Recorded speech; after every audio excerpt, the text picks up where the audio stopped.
Okay, here we go. Rosemary and Basil have been here 24 hours. Yesterday, after they'd been here a couple hours, I think, with the owners, we walked out here into this little field that I'm standing in and let the puppies look around. They were pretty cautious, stuck pretty close to home. They didn't work the outside edges very much, and they were kind of easily startled by noise.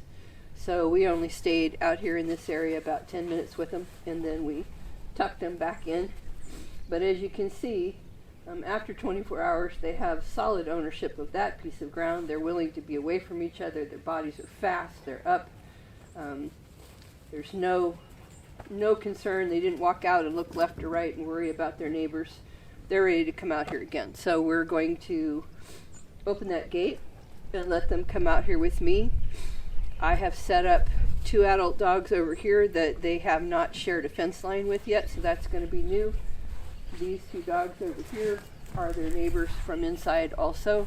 They can go out to the far edges of this field as well. There's more in sight for the puppies than was yesterday.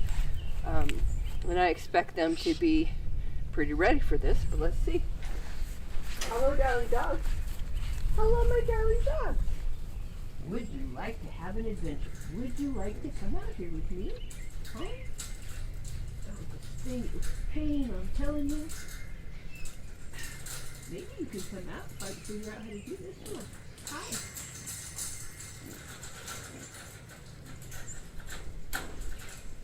So I'm very committed to a gate protocol, and I started teaching that to them yesterday. I'm fine with puppies and dogs putting their feet on a fence or gate and to say hi to me, but when I open the gate, and I'm going to open it, I want all feet on the ground, so I'm going to wait until they are. Before I allow the pups to come in, I'm going to open this really, really wide, and then I'm just going to stand here so that they know where the opening is. They don't really, and as you can see, this puppy's encountered a barrier challenge. Yes! Look at you, brave girl! All right, all right. Yesterday, one of the pups got in and the other was out, and there was some frustration and concern. That puppy was a little bit frustrated, but then she just buckled down and started to use her brain and figured it out really quickly. So that tells me that I can probably afford to leave them out here in this pasture when I'm not here today for a couple of hours and see how they do, because now I know that they know how to go home. So that's really important. I don't want them to be out here and not be able to, not know how to run all the way back and hide in their little safe spot and den. That's their anchor point now. They know that that's a place of safety, so anything I do out and about and showing them new things, I want them to be able to get to that. For now, that's what I want. I want them to be able to get to that. They're checking out the tripod. It's adorable. Guys are so cute. All right, I'll see if I can find them on the camera a little bit. What they're doing, they came out and they put their noses down and they went right to work, which is a guarding behavior for LGDs. So what that tells me is that they're ready for this. They're ready to go to work. They're inquisitive. They're moving all around. There's a pup. That's Rosemary. So I've painted these guys as I do all my pups. Rosemary is got a purple butt, and Basil gets to be white. So throughout these videos of my work with these pups, that's the colors that they're wearing, and you'll be able to track them, their individual progress with things by paying attention to their colors. So up there is Rocket. Rocket is a 7.5-month-old pup. He's a fast dog. They haven't been near a fast dog yet. They're probably not going to be too sure about how close they want to get to him. So this morning, I'm giving them the opportunity to walk over and check him out. To this point, I've kept him about 50 feet away. That is a little dog showing a little bit of concern, but not a ton. And she chooses some distance and to go back to her friend, but she's not unraveled by that. She would have been yesterday. would have been scarier. I know it, Rocket. You are the cutest boy. You are the cutest. And there she goes. So I did not offer her any support because I want to make sure that they know how to go home.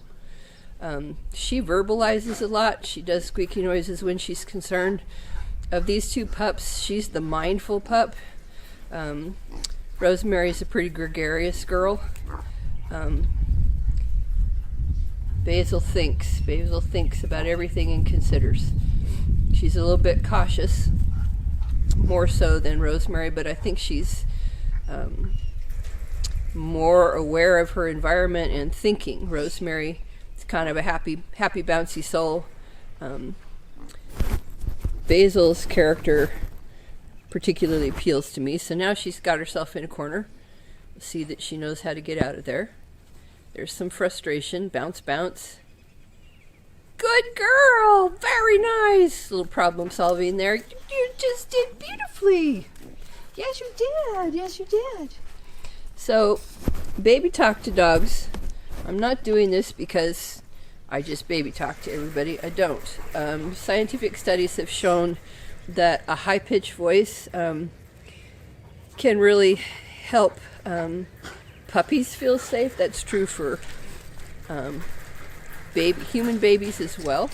So my higher pitched voice, the up energy, the kind of come to a party, good girl, that's all very purposeful on my part. Would you like to go over and see Rocket just for a sec? That's really good. So this is he's tangled in the hot wire. You know, you could think about that a little. But that dog is very fast. You go right over there. Good girl, Rosemary. I know it. Yes. So I'm not close. I'm here, but I'm not. If I was up by the fence, she'd feel more inclined to go up there because I'm there. I don't want her to do that. I want her to go up if she feels like she's ready. Basil has retreated to the gateway of their little pasture. She's a little concerned. I know there's stuff happening, darling, but you don't have to go over there if you don't want to. So Rosemary's treating me like a tree stump here and kind of coming back and anchoring back, which is really nice. They didn't know that they could trust me to be a port in a storm for them yesterday, so we created that yesterday purposefully. Good girl. So I have a very practical voice, slow body language, no baby talk. I'm not using high-pitched energy because I'm not trying to jazz them up. I'm trying to be as invisible as I can while they consider whether they're ready for this. So Rosemary moved back from the fence about 15 feet. Basil went all the way back to her little pen. So that tells me that this is a pretty big stressor for her, and I think I probably won't leave these dogs here for the couple of hours that the pups are out because I don't want her to spend a lot of time worrying about the crazy neighbor. Even though you're beautiful, I know. You're a good boy. So she's sitting all the way back in her doorway. That means that this is too much. That busy dog, I want her to react and come back to baseline quickly. If she doesn't, it means that I've asked too much too soon. So I'm going to go and offer a little support for her. That's pretty wild, huh? That guy is very fast. Hi, Rosemary.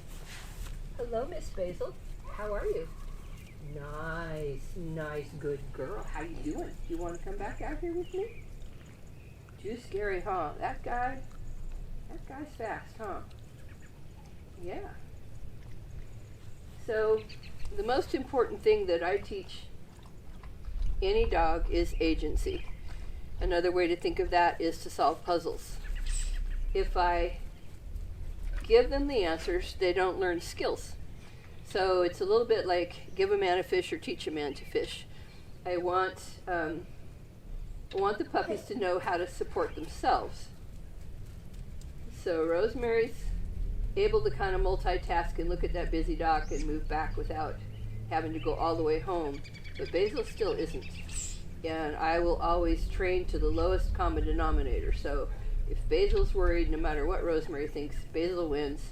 crazy dog's going to move away, and I will let these guys enjoy this field for a couple of hours this morning.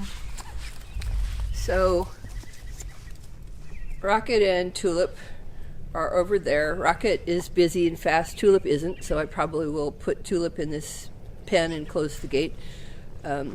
Back here along this back fence line, you can see there are 2 adult dogs up there and sheep and cows. This field ends right here for the puppies for today. Let's see if I can get a better look at this. So this is the kind of size that these puppies are in today. Any more than that is too much for them. They're not ready for it, and even if they were adult dogs, they wouldn't be ready for it. They need to start small. The amount of the physical footprint is the amount of responsibility for LGDs. That's how they feel about it. So I want to give them a minimal job so that they can get cocky and own it and maybe get a little bit bored looking before I give them more. So I want them to succeed. And for an adult dog, the adult dog would need this kind of insulated situation as well because of the file folders. So that's how I decide how much space and how soon to do other things and transitions. Those two seem very comfortable getting close to the fence to those adult dogs, so those guys get to stay. So I'm going to go move Busy Rocket and set this up for them for a couple of hours. But this is a perfect 24-hour point thing to do for these puppies, because in doing this, they're fast and they're happy and they're playing. So I haven't scared them too much, but I have challenged them. So that's how to make those kinds of decisions.